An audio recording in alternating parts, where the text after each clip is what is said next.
Ayan po yung mga L300 natin mga bossing. Meron 300,000, 400,000, 500,000, 600,000, 700,000 mga bossing. Pili na lang po kayo mga boss dito po sa branch po namin dito sa Guagua mga bossing. Ito po yung malapit sa Bataan mga boss. Ayan mga bossing. Ito meron po tayong mga L300 na close band body, FB type body with side door. Ayan mga bossing, merong Euro 4, meron din pong 4D56 ang makina, meron drop side mga boss. Ito, meron deluxe body, meron pong exit body. Ayan mga bossing, meron pure stainless, meron pong happy stainless, 340 stainless. Yung flooring po nila stainless na lang po. Kung gusto nyo pong lahat po yung high roof mga bossing, pwede rin po yan mga boss. Ayan, sa lahat ng gustong magpagawa, pasyal lang po kayo dito sa branch po natin mga bossing, o malapit po kayo dito sa Guagua mga bossing. Ito po yung location namin, highway po yan mga boss. Ayan po yung stoplight mga bossing. Yung stoplight po dyan sa papuntang Bolangco, Basa mga bossing.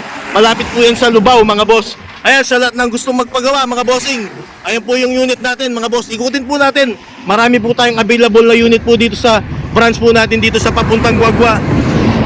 Ayan mga bossing, paikot po tayo dito para makita nyo po yung mga gawa po natin. Ayan po yung mga bossing na L300 na Happy Stainless.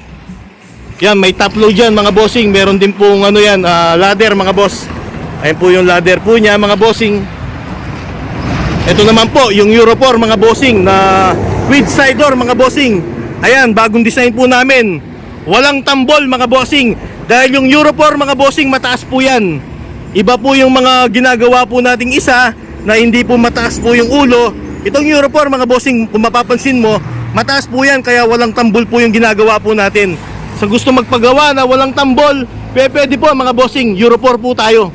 Ayun yung mga bagong design na pinapagawa po nila sa amin ngayon. Ito po mga bossing, available po lahat po yan mga boss. Punta naman po tayo dito sa loob mga bossing. Meron po tayong dito, karatula na Scofield Truck Trading. Ayan mga bossing, yung location po namin. Ayun din po yung number ko mga boss. Ayun po mga bossing.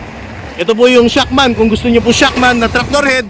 Yung mini dump truck natin, yung dump truck po natin na 7 cubic, 3.5 cubic mga boss.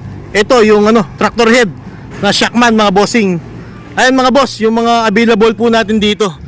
Meron po tayong mga close van, drop side. Ayun mga bossing, yung mga truck po natin na for financing mga boss. H100 mga bossing, meron din po tayo dito mga bossing.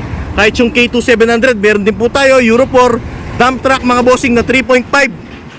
Meron din po tayong 7 cubic mga bossing. Ito po, tractor head. Meron po tayong dump truck.